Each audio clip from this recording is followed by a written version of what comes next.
History books have long been our windows into the past. But what happens when those windows are fogged up with myths and misconceptions? It's like reading a detective novel where the detective misses key clues and arrests the wrong suspect.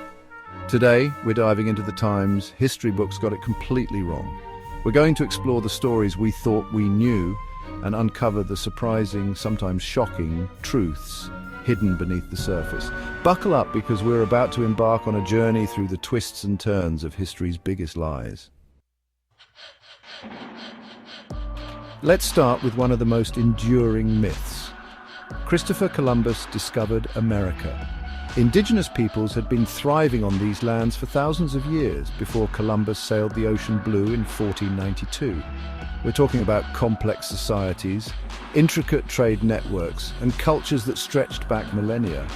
To say Columbus discovered America is like walking into a bustling coffee shop and acting like you're the first one to discover the joy of caffeine.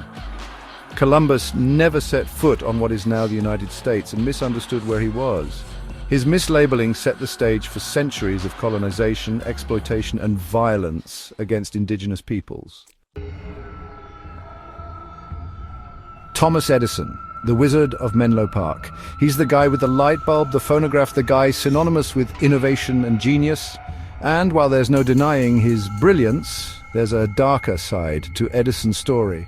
A side that often gets left out of the history books. See, Edison wasn't just an inventor, he was a shrewd businessman, and sometimes his ambition outweighed his ethics. Enter the war of currents, a battle between Edison's direct current DC system and Nikola Tesla's alternating current AC system. Now, we use AC today for a reason. It's more efficient, more practical for long-distance transmission. But Edison, heavily invested in his DC system, wasn't about to go down without a fight, even if that fight got ugly.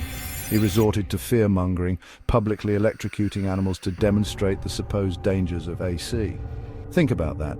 Public executions of animals, all in the name of discrediting a competitor and protecting his business interests. That's a far cry from the image of the benevolent inventor tinkering away in his lab, isn't it? Chapter 3, the Trojan Horse fact, fiction or metaphor, the Trojan Horse. It's a story that's been told and retold for centuries. The Greeks, after a decade of war with Troy, build a giant wooden horse, hide soldiers inside, and trick the Trojans into wheeling it inside their city walls. The Greeks emerge, sack the city, and Troy falls. It's a tale of cunning strategy, military brilliance, and the ultimate victory. But what if I told you the Trojan horse might not have been a literal horse at all? Now, before you accuse me of historical heresy, hear me out. Many historians now believe the Trojan horse, as we envision it, might be more myth than reality. Some argue it was a metaphor, a way to describe a particularly effective siege engine or a battering ram used to break down the city gates. Others suggest it represents a natural disaster, an earthquake perhaps, that weakened Troy's defenses and allowed the Greeks to conquer the city. The truth, shrouded in the mists of time, remains elusive. Chapter 4, Marie Antoinette and the infamous cake.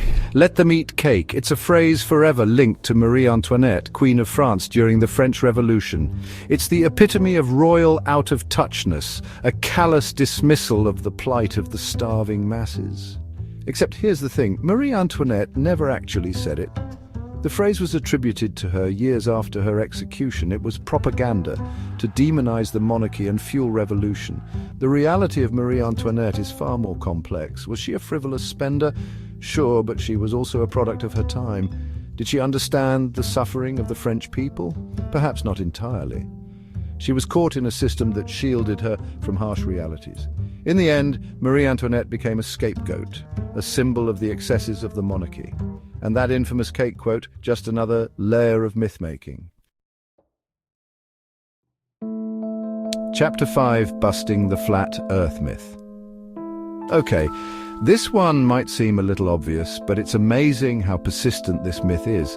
The idea that medieval Europeans believed the Earth was flat and that Columbus set sail to prove them wrong, it's a good story, but it's just not true. The truth is, the ancient Greeks, as far back as the 5th century BC, already knew the Earth was a sphere, They even calculated its circumference with remarkable accuracy. This knowledge, passed down through the Roman Empire and into the medieval period, was well established in scholarly circles. So why the misconception? Well, for one thing, it's a convenient way to paint past societies as ignorant and backward, to reinforce the idea that we in our modern enlightenment are so much more advanced. But it also speaks to the power of storytelling. The image of a lone sailor challenging the prevailing wisdom, risking falling off the edge of the world, is a compelling one, even if it's not historically accurate.